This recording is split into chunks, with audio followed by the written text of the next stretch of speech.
il est tout à fait normal que je me prononce sur une situation pareille. Vous savez que depuis un certain temps, j'ai fait des sorties techniques, des sorties et des sorties purement politiques pour dire que la situation que notre pays vit actuellement est une situation de bouillabaisse politico-juridique.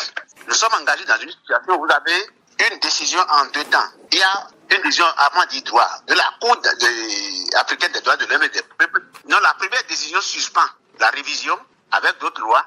Et la dernière décision de la Cour, la décision formelle même, qui a acquis l'autorité de la chose jugée, dit que la révision 19 n'est pas plus. La loi d'amnistie votée non plus. Et ensuite, il y a certaines lois qui ont été invalidées au point où les élections de 2019, les élections législatives de 2019 ont été invalidées. Et donc, ça veut dire simplement que nous sommes restés sans assemblée et que même les accords ratifiés par notre Assemblée nationale peuvent être mis en cause par des gens bien outillés et des avocats à l'international comme ceux de mon groupe et de mes services, à l'interne comme à l'international. Nous sommes d'accord?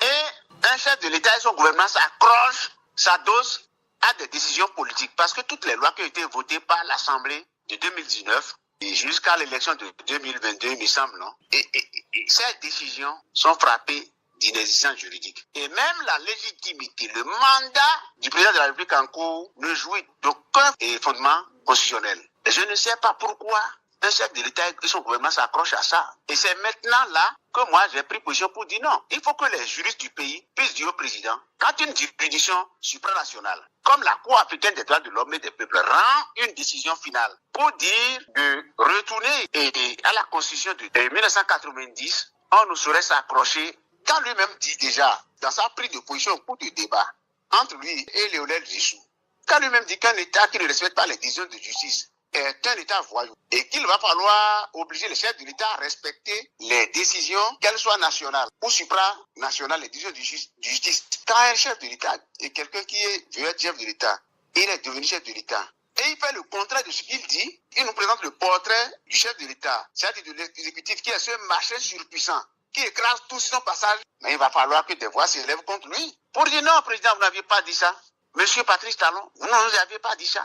Et si moi je dis ça, et j'apporte la preuve que j'adosse mauvaisement à deux décisions. La décision avant dit droit de la Cour africaine des droits de l'homme et l'arrêt final de la Cour qui dit que tout ce qu'il a fait par rapport à la révision constitutionnelle, les élections législatives, les coups de feu de Kadiaou, et que c'est par rapport à ça qu'on veuille mettre des gens en tenue pour venir m'arrêter, je vais les accueillir avec joie. Je vais leur demander de me passer la menotte devant l'histoire. Je n'ai pas eu des informations de mon service tout de suite. C'est pas de mes services que j'ai eu l'information. Je ne sais pas si c'est le régime Talon qui a fait un coup d'essai ou si c'est des gens qui ont amené un peu partout pour mettre des informations sur les réseaux. Mais je sais que je vais faire l'objet d'une envie de venir m'arrêter. Mais je dis, ce n'est pas m'arrêter qui va arrêter le problème. Ils auraient fait ça que j'allais appeler ça de l'enfantillage. Et je leur ai dit que j'ai du monde autour de moi, qu'ils viennent m'arrêter. Et vous allez voir le spectacle au pays. Ils ne pourront pas me garder longtemps. Je les suivrai. Ils ne sont pas garçons à ce point pour me garder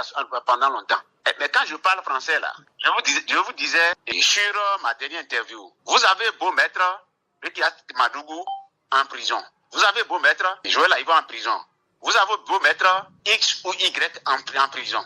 Et que le commis voyageur Gambetta, le commis voyageur de la République Gambetta disait que les opinions sont comme des clous. Plus vous les frappez dessus, plus elles vont s'enraciner. Si quelqu'un tente de m'arrêter, la personne va enraciner les opinions de l'hélicentristes, d'antidémocrates que nous avons contre le régime de Patrice Talon. Il va falloir que Patrice Talon s'adosse au droit et non à la politique. La politique est terminée concernant son régime. Nous allons lui opposer le droit et il ne pourra pas résister parce qu'ils n'en ont pas la culture, ils n'en ont pas la pratique, ils n'en ont pas l'élégance, ils n'en ont pas l'éducation, ils n'en ont pas la probité.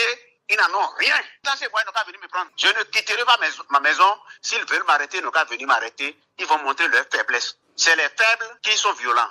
C'est les faibles qui sont injurieux. C'est les faibles qui sont outrecuidants. C'est les faibles qui ramènent tout à eux. Moi, je ne suis pas faible. Je suis un homme élevé spirituellement, moralement, tout. Je les attends de pied ferme. J'ai promis une fête pour le 11 décembre. Si c'est une fête qui va les déranger, je vais faire cette fête-là par tout le peuple béninois. Nous allons fêter notre constitution qui n'a jamais été révisée par Patrice Talon. Il faut qu'on soit ferme. Et ces gens-là, il faut leur dire qu'ils commencent par déplaire à tout le monde. On ne tue pas tout le monde, non. Oh, on n'arrête pas tout le monde. Ma maison est ouverte. Si vous voulez venir me voir, annoncez-vous par les voies indiquées. Contactez mes services. Je suis ouvert depuis mon salon, mon petit salon, mon salon d'homme honnête pour sauver la République. Parce que la République est en danger et la République nous appelle. Et il va falloir que les Béninois comptent avec nous tous, surtout avec moi, Cécile Louis Plibonion, pour qu'elle soit sauvée. Les Béninois nous attendent de nous que nous puissions braver la fatalité. Albert Tivroy a dit que nous avons vaincu la fatalité. Le professeur Olo nous prévenait déjà et par rapport à la ruée des avatars. Notre démocratie qui était revitalisée en 1990 est en train d'être émasculée par Patrice Talon et on ne va pas l'accepter. La République ou la mort, nous vaincrons pour citer Mathieu Crépin.